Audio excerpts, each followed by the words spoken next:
Preview. On Monday night, late-night shows resumed for their first episodes since the neo-Nazi rally in Charlottesville, Virginia, and subsequent domestic terrorist attack that left one woman, Heather Heyer, dead and injured 19 more. And, unlike the president, Jimmy Kimmel, Jimmy Fallon, James Corden, Seth Meyers, and Stephen Colbert came equipped to unequivocally indict the rally, its participants, and the president's 2 days of inaction. In a moment of apparent ad-libbing on Saturday, shortly after the alleged attacker, James Fields, Jr., drove his car into a crowd of peaceful protesters, Donald Trump condemned the violence on many sides. GQ's Jay Willis wrote that he seemed medically incapable of anything stronger, until 2 full days later. At the same time, protesters filled Fifth Avenue outside Trump Tower, where the president is reportedly staying through Wednesday. On TV, Colbert, in particular, offered a 10-minute opening monologue, which set the stage for his guest for the night, short tenured White House Communications Director Anthony Scaramucci, and as it appeared during his interview, even the mooch has an easier time disavowing Nazis and white supremacists than the president himself. The president blew the easiest condemnation of all time, Colbert opened. Nazis are bad. The KKK not a fan, he added. That was easy. I enjoyed saying it. Like Corden did on The Late Late Show, Colbert reeled off a list of things Trump has come out more strongly against, especially on Twitter. If only the president were as mad about neo-Nazis as he's been about Hillary Clinton, The New York Times, CNN, Joe Scarborough, Kristen Stewart, the cast of Hamilton, Diet Coke, Nordstrom not selling his daughter's clothes, Arnold Schwarzenegger, the mayor of London, Sadiq Khan, me, he said. Indeed, it hardly took Trump more time to fire Colbert's guest Monday night, Anthony Scaramucci, who at 10 days holds the dubious honor of shortest tenure at the Trump White House. Mooch gonna mooch. Despite his unceremonious boot from the West Wing, he continued to spin statements in Trump's favor and take cheap shots at Steve Bannon and Reince Priebus. But, unlike many softball interviews Trump appointees and pre-election Trump himself have been afforded during late night, Colbert did not let him off the hook on Monday night. Nazis, good or bad? Colbert asked, his first question for Scaramucci. Super bad. We know that, the former communications director responded. Of course, as the president has proved, it's far easier to take this stance several days late.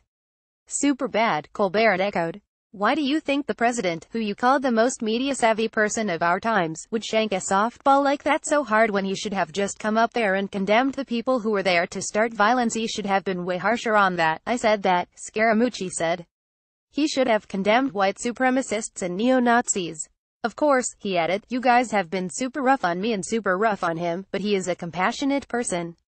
However, Scaramucci still begged for leniency for Trump, describing his statements about how much he had given up for the presidency: luxury hotels, real estate moguldom, reality television stardom, vacations that don't involve taking work calls because the president is never really off duty, is him wearing his heart on his sleeve, and him expressing himself and explaining that Trump, when faced with particular media expectations, sometimes does the exact opposite.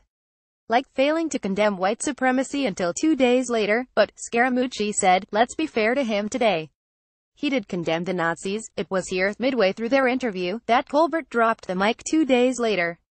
Does he order his spine on Amazon Prime? Why did it take so long? As Colbert's interview with Scaramucci turned to the inner workings of the White House, and it is also worth noting the world-class slimeball pulled out his reflective aviators before he had even departed the stage. The rest of the late-night contingent also offered their reflections. Seth Meyers presented a sobering history of Trump's endorsement of racist and xenophobic policy proposals and campaign platforms, calling birtherism racist and insane. Donald Trump did not immediately denounce the white supremacist movement when given a chance, and now, whether he knows it or not, many of those people see him leading that movement. The leader of our country is called the president because he's supposed to preside over our society. His job is to lead, to cajole, to scold, to correct our path, to lift up what is good about us, and to absolutely and unequivocally and immediately condemn what is evil in us, Meyers said.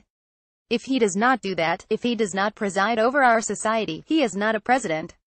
You can stand for a nation or you can stand for a hateful movement, but you can't do both. The Jimmys, Fallon and Kimmel, also devoted their opening monologues to the events in Charlottesville. Fallon, noted hairy-flair of Donald Trump, characteristically couched his statement with a disclaimer. Even though The Tonight Show is an apolitical show, he began, his tone as restrained as that of Meyers. But Kimmel came on strong. We went into the weekend worrying about Kim Jong-un starting a war. We came out of it wondering if our president is cutting eye holes out of his bedsheets, he said. There were two sides, not many sides, and one of those sides had Nazis on it. All he had to do was condemn the Nazis, he added. It's not exactly a controversial stance. Samantha Bee and Jason Jones, Daily Show alums and real-life couple, on falling in love.